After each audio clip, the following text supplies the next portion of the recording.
Უკმელაზე კლიპს ნიკო ჯავახიშვილზე, რომელიც შიმშილობს და სოლიდარობას უცხადებს მზია ამაღლობელს და როგორც უკვე გითხარით, სხვა გადაცემებში სხვა პატიმრების შესახებ კლიპებს ნახავთ. დღეს ანდრო ჭიჭინაძის შესახებაც ვიხილავთ კლიპს. ქეთი, აი, რამდენად მნიშვნელოვანი არის მართლაც, რომ გავაკეთოთ ყველაფერი იმისთვის, რომ ბევრი ვისაუბროთ ამ ადამიანებზე, ბევრი სტატისტიკის მიღმა და არ იქცეს ეს რაღაცა ერთ უხეშ სტატისტიკად ის ისტორიები, რომელიც ამ ადამიანებმა გამოიარეს.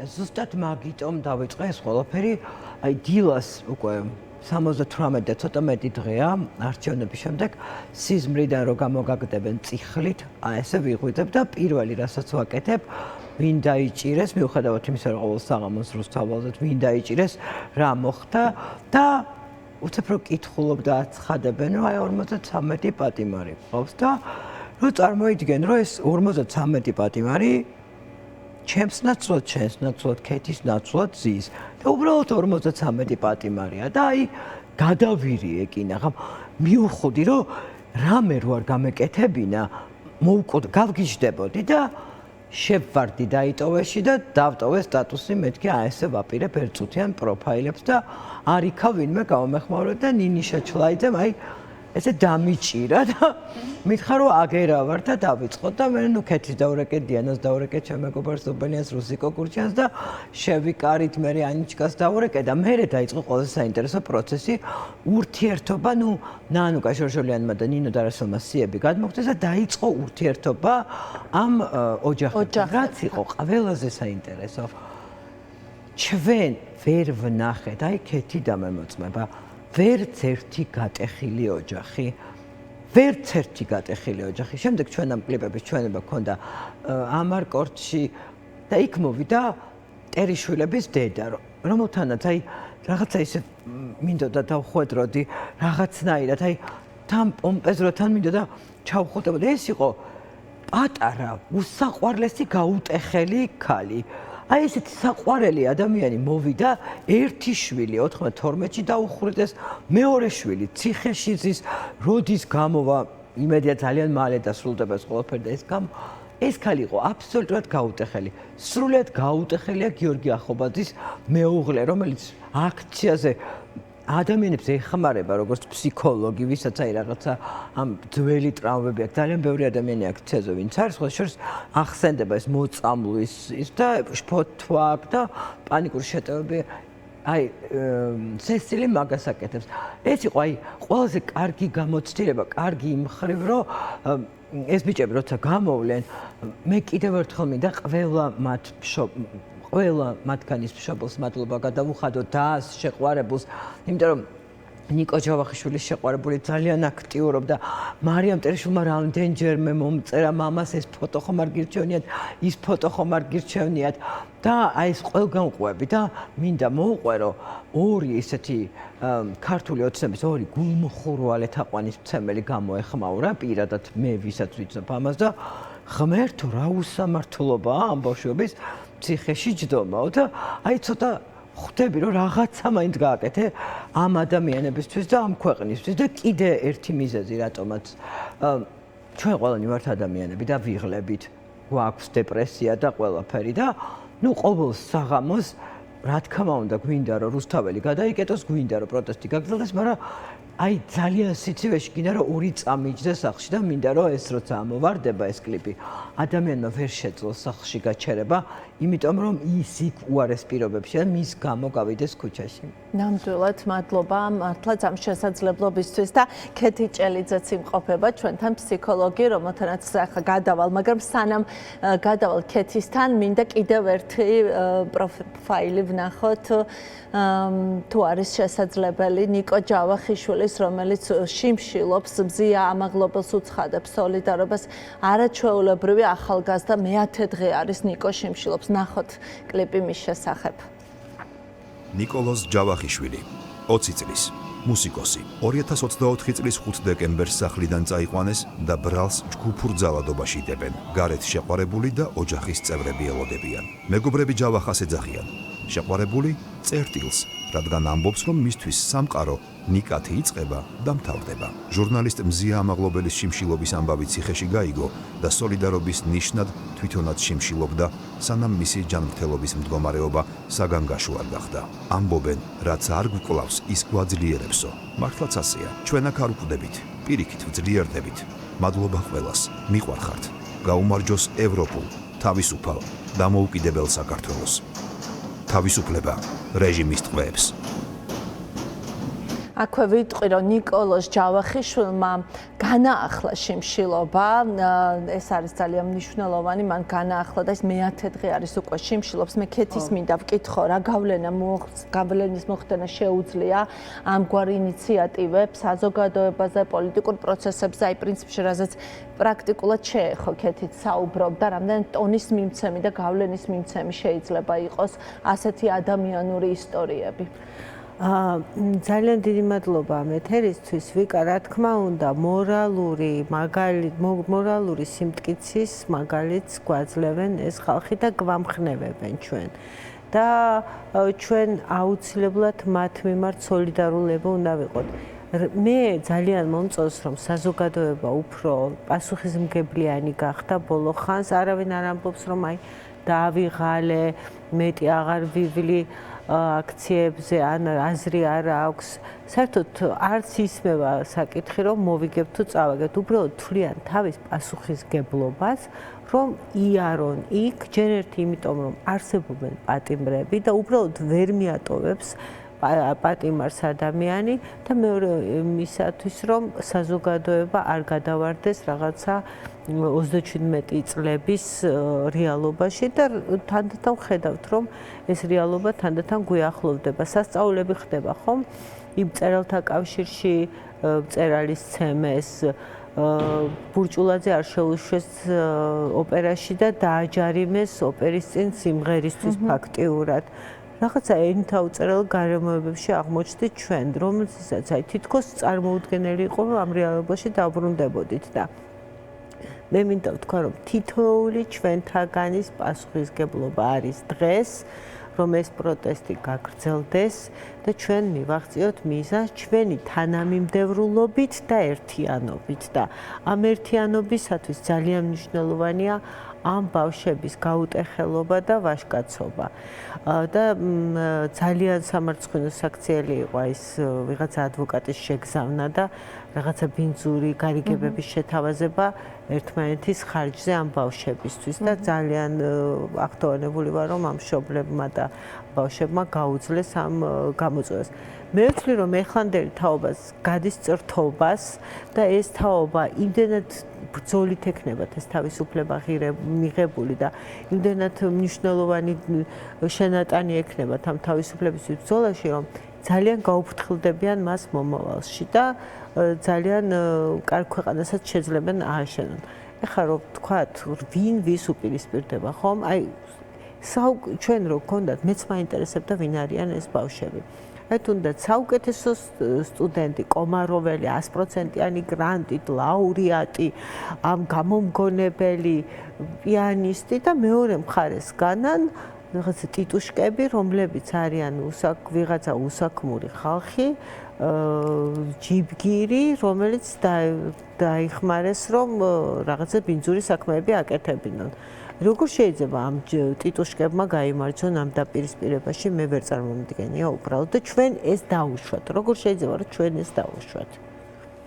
კი ბატონო და მაშოსაც მინდა ვკითხო, ერთს ვიტყვი, რომ სხვათა შორის მშობლები ახსენეთ, თქვენ ეს იმ დღეს ინგა გრიგოლიასთან იყვნენ გადაცემაში მშობლები და რაღაცნაირად დერეფანში შევხვდი მათ და წარმოუდგენელი, გაუტეხლები არიან მართლაც, იმიტომ რომ აქეთ გაძლევენ ბრძოლის მოტივაციას, აქეთ გვეუბნებოდნენ ჩვენ, რომ არ უნდა ჩამოვყაროთ ყურები, უნდა ვიაროთ რუსთაველზე და რაღაც მართლაც ნარჩევი ხალხი მოხვდა აი ამ ციხეში თავიანთი მშობლებით, თვითონ ეს ადამიანები, მე სულ ვამბობ, რომ რაღაცა თან აგვკიდა ივანიშვილმა ეს სინდისის ქეჯნა, იმიტომ რომ ჯერ ერთი ეს ხალხი რო არის შიგნით და თან შენ აანალიზებ, რომ შეიძლება და შენც ყოფილიყავი, იმიტომ რომ არ ჩადენილი დანაშაული ყველას გვაქვს ხო ბიოგრაფიაში, როგორც მათ. აი, ამიტომ მართლაც ყველაზე დიდ მოტივაციას ვიაროთ რუსთაველის გამზირზე და გადავკეტოთ რუსთაველის გამზირი, გვაძლევენ ზუსტად ჩვენი პატიმრები, სინდისის პატიმრები. მაშაშ სამადაშვილს ხედავ წიგნებით ხელში. ბოლო დროს მაშას ყველა ხედავს წიგნებით ხელში. ის ცდილობს მოაგროვოს წიგნები და ცდილობს ამ წიგნებთან წვდომა კონდეს ჩვენ პატიმრებს, უფრო მეტ დეტალს თავად მაშა გვეტყვის.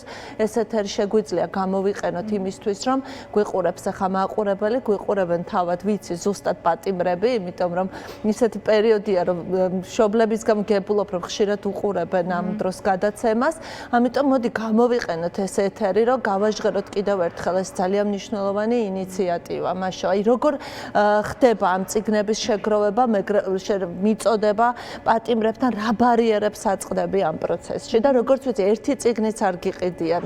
ძირითადად გაძლევენ რუსთაველის გამზირიც არის ალბათ ერთგვარი წერტილი, სადაც ხდება ამ წიგნების შეგროვება. საღამომშვიდობის უპირველესად, ვიდრე რამეს ვიტყოდი ამაზე, მინდა რომ ჩემი სოლიდარობა გამოუცხადო ყველა პატიმარს, რა თქმა უნდა, მაგრამ განსაკუთრებით ვწია ამაღლებელს და თემურ ქათამაძეს, მოშიმშილე პატიმრებს, იმიტომ რომ მართლა გაუსაძლისია ჩვენი ყოველდღიურობა გარდაბრძოლისა იმაზე ფიქრში და იმაზე ფიქრის გამო რა პროცესს გადიან ისინი გარდა პატიმრობისა, ხო, გარდა ამ უსამართლო პატიმრობისა. ნამდვილად უყურებენ პატიმრები ამ ეთერს, მეც ვიცი და ესეთი პირადი ინფორმაციაა ეს ჩემი და მინდა რომ ყველა მოვიკითხო და ხნეობა და მალე თავისუფლება უსურო. რაც შეეხება წიგნებს, დავიწყე წიგნების შეგროვება ასე, მე პროფესიით ლიტერატურაცოდნე ვარ და მთელი ჩემი ცხოვრება ამ სფეროში ვმუშაობ მრავალი წელია და რაღაცნაირად მინდოდა რამით დავხმარებოდი პატიმრებს, აი რაც ქალბატონმა ქეთიმ ახსენა, ზუსტად იგივე იყო ჩემი მოტივაციაც, მაგრამ მოვუსმინე ინტერვიუს რადიო თავისუფლებაზე, რომელშიც თორნიკე გოშაძის დედა ამბობდა, რომ მის შვილს უყვარს პოეზია და არ აქვს საპატიმროში თანამედროვე პოეზიის კრებულები და მეორე დღესვე დაურეკე და ჩემი პირადი ბიბლიოთეკა გაუგზავნე და მე მივხვდი რომ არ არის მე პირადად ორ პატიმარს ვიცნობ გიორგი ოკმალაშვილს და ანდრო ჭიჭინაძეს, სხვებს არავის არ ვიცნობ პირადად, ვინც საპატიმროშია და მივხვდი რომ ყველასთვის შეიძლება დროის გაყვანის, შემეცნების, რაღაც ახალი ცოდნის მიღების და რაღაცა პროცესებთან არ ჩამორჩენის გზა ყოფილიყო წიგნების კითხვა და დავიწყე შეგროვება, მოკითხვა, ვის რა უყვარს, რა ჟანრი აინტერესებთ,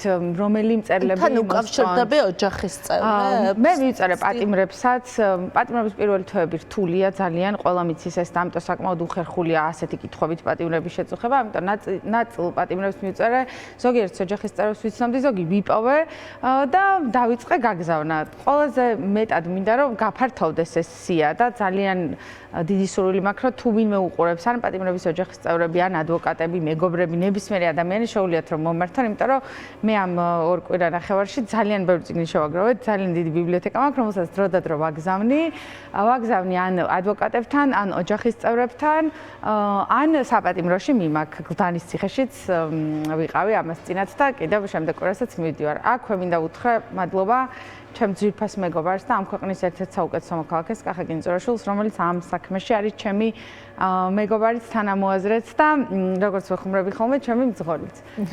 და მე და კახა ვცდილობთ და არა მარტო კახა, ბევრი ადამიანი ამაში ჩართული, ვცდილობთ რომ გავზარდოთ ეს ბიბლიოთეკა, მაგრამ ყველაზე მნიშვნელოვანი ჩემთვის რაც არის ამ პროცესში, რაც მე თვითონაც აღმოვაჩინე, ხო, ჩვენ ამ ტერორის პარალელურად ძალიან დიდი სოლიდარობაც ვნახეთ და მე ძალიან მაძლიერებს ეს ამბავი არის ის, რომ ადამიანებმა მომიტანეს თითო წიგნი, 5 წიგნი, 10 წიგნი, 50 წიგნი, ანუ საკუთარი ბიბლიოთეკებიდან ყველა გამომცემლობამ, ყველა მწერალმა, ყველა მთარგმნელმა, ვისთანაც კი დამჭირდა რაღაც კონკრეტულ წიგნზე შეხმიანება, რა თქმა უნდა, ეს ყოფილი საჩუქრად გადმომცა, მაგრამ ჩემთვის განსაკუთრებით გულის ამაჩუყებელია, მაგალითად ერთი ამბავი, როდესაც თინა ღვინიაშვილმა, ჩემო მეგობარმა, მომიტანა ოთარ ჭილაძის ლექსები, რომელიც უნდა და რეზო გიგნაძეს და თუ რეზო გვიყურებს, მოვიკითხავ აქვე, იმიტომ რომ ვიცი რომ ეთერს უყურებს ხოლმე და მითხრა რომ ეს არის წიგნი, რომელმაც დედა ჩემის გარდაცვალება გადამატანინა. ყოველდღე ვკითხულობდი და ჩემი სამაგიდო წიგნიაო და მეგონა რომ ვერასდროს ვერ გამიმეტებდი ვერავისთვისო, მაგრამ კაც რომელიც საპატიმროში ამას უგზავნე ეს წიგნი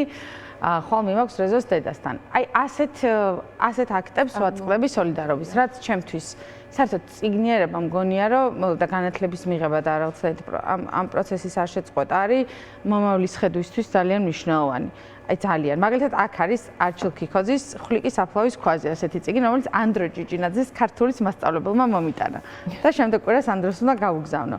არიან ადამიანები, რომლებიც საერთოდ არ იცნობენ ამ პატიმრებს და სულ მეკითხებიან, რომ რა უყვართ, ვინ უყვართ, პროზა აინტერესებს თუ პოეზია, იქნებ ისტორიული წიგნები უნდათ. აი ეს არის ჩემი ყოველდღიურობა.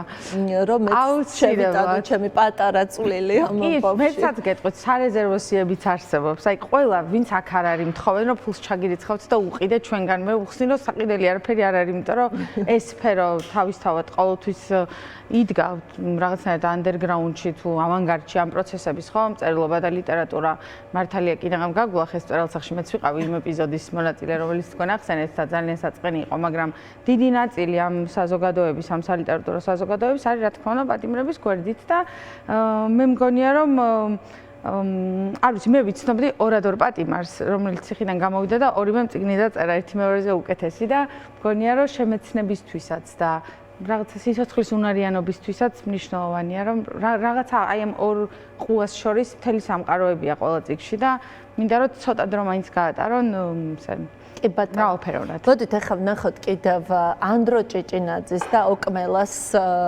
ვიდეო რგოლები, სხვათა შორის ახლა მას შემახსენა ორ პატიმარს ვიცნობ და აი ვნახოთ მათი ვიდეო რგოლები და შემდეგ დაუბრუნდეთ სტუდიას.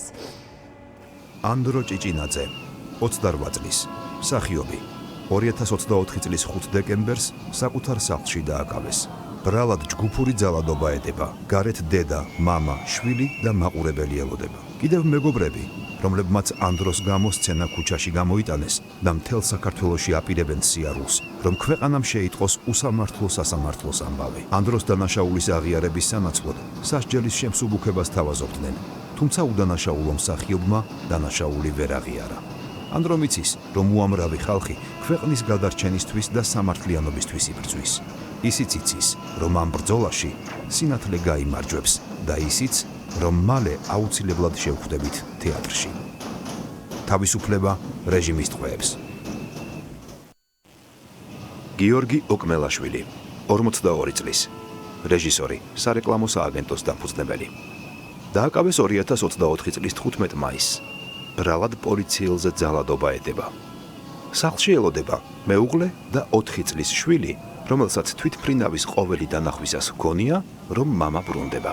ოკმელა, როგორც მას მეგობრები ეძახიან, 10 წელი ელოდა შვილის დაბადებას და პირველი, რასაც ტყვეობიდან გათავისუფლების შემდეგ გააკეთებს, მას ჩაეხუტება და შეეცდება აუხსნას, რატომ იყო ამდენ ხანს ამერიკაში. დიდი ხანია იბრძვის საქართველოში რუსული გავლენების წინააღმდეგ და სასამართლო პროცესებს რუსულ ცირკს უწოდებს. ზუსტად იცის, რომ მას და მის საყვარელ ქვეყანას გამარჯვებას მხნეობა და ბრძოლა მოუტანს. თავისუფლება რეჟიმის ტყვეებს.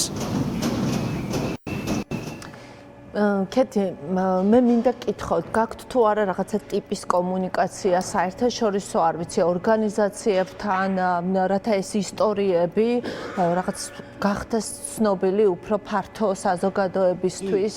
გუშინ წინ სხვათა შორის და ძალიან კარგი, აი არაფერი ტყუილა არ ხდება. არ ვიცი, მე საერთოდ ოპტიმისტი ადამიანი ვარ და არ ვარდები სასოწარკვეთილებაში, მაგრამ ხანდახან ზოგჯერ მიპყრობს სასოწარკვეთილება და ისეთ რაღაცებს ვებღაუჭები, რომ მერიდება ხოლმე საკუთარ თავს გამოვუტყდე, რომ ამას მაგალითად მგონია, რომ როდესაც ნატო ალხაზიშვილი დამიკავშირდა და მითხრა, რომ მოდი მე ვთარგმნი ამ ყველაფერს ინგლისურად, ეს ტყუილა არ მომხდარა და მართლაც ესე მოხდა. ძალიან მნიშვნელოვანია. ხო, ორ დღეში ზუსტად დამიკავშირდნენ ადამიანები, მე არ ვიცი მაქვს თუ არა ხამის თქმის უფლება და მითხრეს, რომ მივაწოდო და საკმაოდ სერიოზულ შეხვედრებს ტვიტერებზე მიაქვს და გარდა მაგისა გამოჩნდა ადამიანთა ჯგუფი, რომელიც მზად არის ყოველდღე ტვიტერზე ტვირთოს და ტვირთოს ეს ისტორიები. სად წავა და როგორ წავა ეს კლიპები და თუ წავა, აუცილებლად ამას ახლა ჩემი Facebook გვერდიდან გაიგებთ და რა თქმა უნდა კი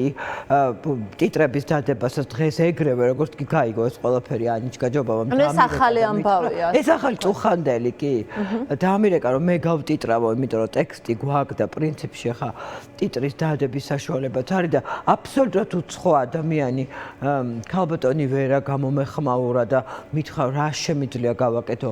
ირაკლი აფაქიძე ლამის ყოველდღე მეკითხება რომ მითხარი რა გავაკეთო და მე ძალიან ბევრი ადამიანი, იმიტომ რომ მართლა უამრავი ადამიანია ჩართული და შეძრული ჩვენი პატიმრებით და კიდე იმის მჯერა, რომ ამ ქვეყანაში ბევრი სიყვარული არსებობს და ეს სიყვარული ახლა და ეს მთელი სასიყვარულო ენერგია მიდის იმ ბიჭებისკენ საპატიმროში და არ შეიძლება ისინი სწრაფად და ჯანმრთელად არ დაბრუნდნენ. აი როგორ ირჩევთ ამ ადამიანებს, იმიტომ რომ სამწუხაროდ ჯერ კიდევ ვისი კონტაქტებიც გქონდა. ცხადია, ხო? ვურეკავთ, ვუთანხმდებით, შეიძლება ადამიანს რაღაც მიზეზის გამო არ უნდოდეს ხო კონტაქტზე გამოსვლა. ჯერჯერობით ყოველ შემთხვევაში ჩვენ ასეთი შემთხვევა არ ვქონია, მაგრამ ესე ვურეკავთ, ვუთანხმდებით, გვიგზავნიან ადვოკატები, მაგალითად ანტონ ჩეჩინის ადვოკატი ძალიან ინტენსიურად ხაზზე იყო, ხან ერთ ვიდეოს მაძლევდა, ხან მე თან ყველანაირ ვიდეოსაც ვერ ატვირთ, იმიტომ რომ ეხა ქეთიმ გააკეთა YouTube გვერდი და YouTube-ი ამას გიბლოკავს, ისედაც Facebook-ით გიბლოკავს რაღაცებს. ვერ ატვირთ იქ სადაც არის ბევრი ბავშვი, ხო? იქ სადაც უცხო ადამიანები იქნება, იმ ადამიანებს არ უნდათ აქ ბევრი რაღაცაა გასათვალისწინებელი და ხარისხზეც უნდა იფიქრო, იმიტომ რომ ეხა თქვენი ტელევიზიისთვის უხარისხოს ხომ არ მოვიდეთ. კი ბატონო. და ქეთის მინდა ვკითხო, სხვადასხვა 15 თებერვლის აქცია იგეგმება, მინდა რომ ამის შესახებაც ვთქვათ და აუცილებლად მაყურებელს გავახსენოთ და ეს არის პირველი აქცია, სადაც სახელწოდებაში სხვადასხვა სიტყვა დიქტატურა გაჩნდა და არა მხოლოდ სახელწოდებაში, ჩვენს ცხოვრებაშიც გაჩნდა სამწუხაროდ განცდა იმისა, რომ ჩვენ ვუახლოვდებით დიქტატურას. რამდენად მნიშვნელოვანი არის, როგორ ფიქრობთ, აი ამ აქციაში მონაწილეობა და ეს ისტორიები რამდენად შეიძლება იყოს რაღაც ერთგვარი ბუსტერი, მოდი ასე ვიტყვი, ხალხისთვის, რომ გავიდეს 15-ში აქციაზე. კიდევ ერთხელ გავიმეორებ, რომ თითოეული ჩვენთაგანის პასუხისმგებლობა ამ ბრძოლაში არის გადამწყვეტი, იმიტომ რომ ერთიანობა არის ის, რისიც ამ რეჟიმს ძალიან ეშინია და ამ ერთიანობის წინააღმდეგ სხვადასხვა ინსტრუმენტებით ცდილობს მუშაობას, იგივე საკანონმდებლო ცვლილებები, სამსახურებში, დარეკვები, დაშინებები და ასე შემდეგ, ხო? მიუხედავად ამისა, სასწაული სოლიდარობის განცდა არის საზოგადოებაში და ახალი და ახალი ინიციატივები იბადება. იმ დღეს მივუსმენდი მე რაღაცა ჯგუფს შევერთდი და ახლა ფიქრობენ, რომ ხომ არ მოვიდა დრო, რომ მაგალითად ქალები დაჯდნენ მასობრივი შიმშილობისათვის. აი ესეთი ინიციატივაც გაჟღერდა და ამაზე იყო განშა.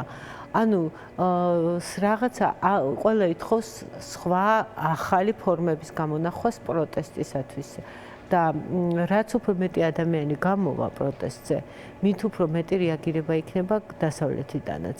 ეხლა ჩვენ უნდა გავიაზროთ ერთი რამე, რომ თუ ეხლა მიდის მოლაპარაკებები, სად გაივლის დასავლეთსა და თქვათ არა დემოკრატიულ სამყაროს შორის ხაზი, ამ გადაწყვეტილების მიღებაში ქართულ საზოგადოებასაც ექნება თავისი სიტყვა.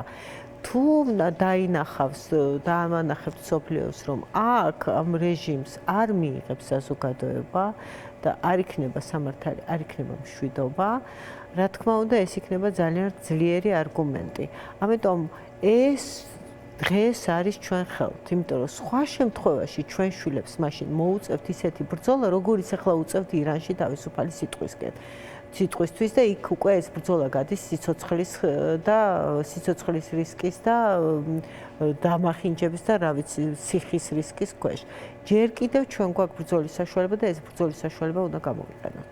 ხოთშორს მე ამ კლიპებში მომწონს ის რომ აქ ნაჩვენებია არა ის მაინც და მაინც როგორი ძალადობრივი ასე ვთქვათ დაკავებები გამოიარეს ამ პატიმრებამ არამედ ნაჩვენებია როგორი ცხოვრობით ცხოვრობდნენ როგორი ჩვეულებრივი ხალასი მარტივი ცხოვრებით ცხოვრობდნენ ეს ადამიანები როგორი იყო მათი ყოველდღიურობა სანამ ივანიშვილი არ შეიჭრებოდა მათ პერსონალურ ცხოვრებაში და ჩვენს პერსონალურ ცხოვრებაც შეცვლილი არის ამაზე საუბრობდით სხვათა შორის ეთერამდე რომ ყველა ჩვენთაგანის ცხოვრება არის აბსოლუტურად განსხვავებული ყველას გვაქვს ეს განცდა მაშას მინდა ვკითხო რა ბარიერებს აწყდება როდესაც წიგნები შეტანის დროს მაგალითად ხდება ხოლმე თუ არა რომ გეუბნებიან რომ აი ეს წიგნი არ არის ნებარდართული ეგრეთ წოდებულ აგზალულ ლიტერატურაზე მინდა გკითხო არსებობს თუ არა ასეთი მაგალითად წიგნი აი ხა ბზია ამაღლობელს ეჭირა წიგნი როგორ დავამარცხოთ დიქტატორი. რა დამოკიდებულება აქვს თუნდაც ამ წიგნის მიმართ შეიძლება თუ არა რომელიმე პატიმარს ასე ვთქვათ შევუტანოთ ეს წიგნი ახლა მაგალითად ვლაპარაკობდით ახლა რეკლამამდე წიგნზე ავტოკრატების გაერთიანება შეგვიძლია თუ არა აი ამ ტიპის ლიტერატურა შევიტანოთ თუ მხოლოდ მხატვრულ ლიტერატურაზე მწვანე შუქი და პოეზიაზე. იცით რა მე ვერიდები ოჯახებთან და ადვოკატებთან ისეთი წიგნების გაგზავნას რომელიც სადაო შეიძლება გახდეს ვთქვათ არ ვიცი რევოლუციები დიქტატურა ასე შემდეგ იმიტომ რომ საერთოდ მინდა რომ ყველას ესმოდეს რომ წიგნების შეგზავნაც საპატიმროში არ არის მარტივი ეს არ არის რომ პოსტით აგზავნი და ყუთით მიდის ეს არის ერთ მისულ ადამიანს აქვს უფლება რომ მხოლოდ 3 დასახელების წიგნი და პატიმარს შეუგზავნოს ხო აი რაც შეეხება გარეკანს აი ეს არის მაგალითად კოკა ქამუშაძის რომანი ბალანდა რომლის რედაქტორიც მე ვიყავი და ის ასახავს 2010-იანი წლების საპატიმროს გამოცდილებას სწორედ გდანის ციხეში თვითონ ავტორიც ყოფილი პოლიტპატიმარია და საკუთარ გამოცდილებას აღწერს მაგრამ რა თქმა უნდა ეს არის ფიქცია მხატვრული რომანია ეს წიგნი წავიღე წინა შესვლაზე და ესეთი უარი მივიღე მის შეტანაზე. თავიდან ვიფიქრე რომ ყდის ამბავია ეს, იმიტომ რომ ასეთი ყდა აქვს. მე ვუთხარით რომ ეს არის მხატვრული ამბავი და მათ შორის წინა ხელისუფლების ძალიან პრობლემურ ციხეზე და ძალიან სასტიკზე. გვითხრეს რომ ამდენი კარგი წიგნი იწერებაო და რაღა ეს მოგაგვთო.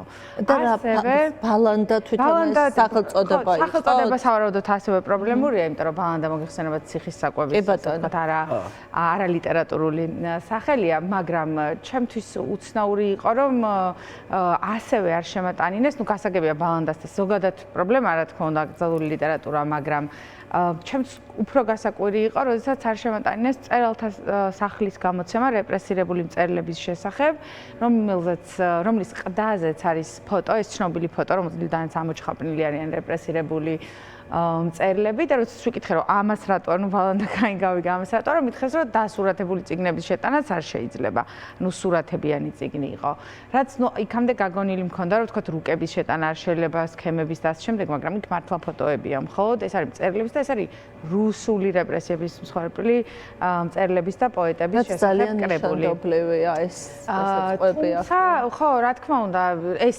ჩემთვის არ იყო მოულოდნელობა ნამდვილად ხამე არ მქონია გამოცდილება ციხესთან ჩემი კავშირი იყო აბსოლუტურად ნულოვანი აქამდე და მართლა შარშანწი ვიყავი პირველად გდანში და ეხლა სხვათა შორის იმ ადამიანების კავშირიც ვინც ახლა საპატიმროშია იმ ადამიანების კავშირიც ნულოვანია შენ სიტყვას გამოვიყენებ ზოგმა საერთოდ არ იცოდა მე მაგალითად ჩემი მეგობარი როცა დააკავეს აი ელემენტარული წესები არ იცოდა როგორ ხდება პროცედურა სად მიყავთ ის იყო აბსოლუტურ გაურკვევლობაში კი ნუ რა ვიცი ხა ჩვენთვის აბსოლუტურად არა რაღაცა უწყვეტ ფორს მაჟორში ვართ ხო იმ მართლა ხანდახან სიზმარში მგონია ხოლმე და იმდენად არაბუნებრივია ჩემთვის რომ რაღაცა ჩემი სარი რა ქვია მარშრუტი არის რაღაცა რუსთაველი გლდანი ანუ ჩემთვის ძალიან არაბუნებრივი მდგომარეობა მაგრამ მაინც ვცდილობ რომ ისეთი თუკი მე თვითონ პირადად არ მიმაქეს წიგნები მოკლედ ვცდილობ რომ ისეთი წიგნები იყოს რომელიც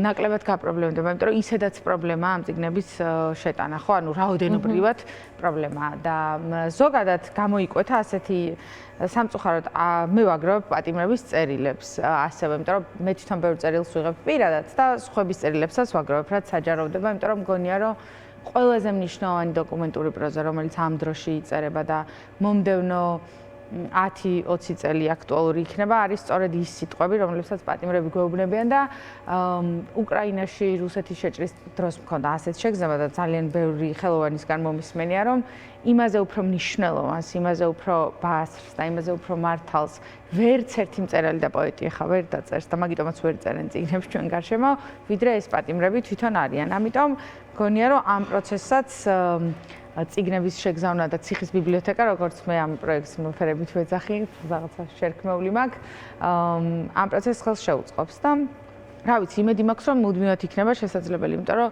წიგნებში თავისთავად არაკანონიერი არაფერი არ არის პირიქით და მგონია, რომ არ ვიცი, ყველაზე მნიშვნელოვანი საკვები ეს არის მათთვის და იმედი მაქვს, რომ ეს პროცესი ძალიან ცოტა ხანს გაგრძელდება. სხვათა შორის, აი წერილები ახსენე და გამიხარდა რომ თქვი რომ პატიმრების წერილებს აგროვებ, იმიტომ რომ რაღაცნაირად სულ მქონდა, სულ ვკითხულობდი რომ ნუ თუ ვინმე არ აგროვებს ამ წერილებს, იმიტომ რომ ეს იქნება მართლაც არ ვიცი, ამ ისტორიის ერთ-ერთი მნიშვნელოვანი დოკუმენტი, თუ რა ხდებოდა, როგორ ხდებოდა, არა მხოლოდ ემოციური თვალსაზრისით და ფსიქოლოგიური თვალსაზრისით რას გადიოდნენ, რა პირობებში იყვნენ, რა გადაიტანეს, არამედ მნიშვნელოვანი დოკუმენტი იქნება ყველა მხრივ, ყველანაირი თვალსაზრისით, რა ცხოვრებით ცხოვრობდნენ მაშინდელი ახალგაზრდები და რის გამო მოხდნენ ციხეში და რეზო კიკნაძის წერილი, რომელიც მან მიისწერა მზია ამაღლობელს, მე არ ვიცი, როგორ შეარჩია ის სიტყვები, რა სიტყვებით შეარჩია, მე სულ მერიდება მზია ამაღლობელს თხოვო ეთერიდან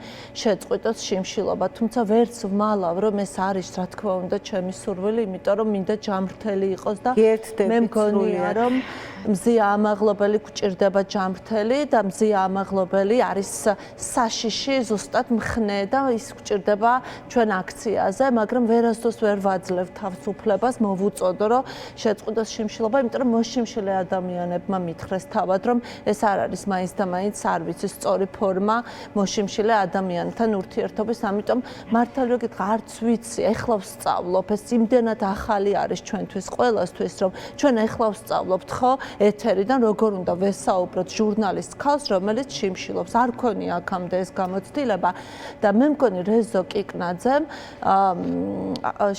უბრალოდ ზვიად ცეცხლაძემ. თუმცა რეზო კიკნაძე, იმიტომ ახსენ რომ რეზოს წერილებიც იყო არაჩვეულებრივი მართლაც და ყველა მისის მე თავად ვიყავი სასამართლო პროცესში და მისი გამოსვლა იყო ფანტასტიკური და ზვიად ცეცხლაძე სიცოცხლისკენ რომ მოუწოდა. ზვიად ცეცხლაძე მოუწოდა მას სიცოცხლისკენ და ძალიან ისეთი მყარი არგუმენტები ჰქონდა და ეს წერილიც დარწმუნებული ვარ მაშოს აქვს ახლა და მაშოს აი ამ ნუსხაში ერთ-ერთი მნიშვნელოვანი წერილი იქნება, წერილი მზია ამაღლობელს, რომელიც მიწერა ზვიად ცეცხლაძემ. ეს იყო ერთ-ერთი არაჩვეულებრივი წერილი, რომელიც მე წამიკითხავს და ზვიად ვიცნობდით ისედაც საპროტესტო აქციებიდან და აღმოვაჩინეთ სრულიად ახლებური, არ ვიცი, სახით ის და ერთს გეტყვი და დავამთავრებ აქვე, რომ მახსოვს ერთ-ერთ აქციაზე, როდესაც ზვიად ცეცხლაძე გავიცანი, ეს იყო დღე, როდესაც მარში სრულიად მოულოდნელად დაიგეგმა მარში, ეს მარში დასრულდა გმირების მემორიალთან და იქ ტელეფონით წერდა ის ტექსტი, იმ ფიცს, რომელიც შემდეგ წარმოსთქვეს და მაშინ მივხვდი, რომ რაღაცა განსხვავებული ხედვა და უნარები და წარმოუდგე უნიკალური შესაძლებლობები აქვს ამ ადამიანს და ასეთი ხალხი ყავს დატყვევებული ივანიშვილს. და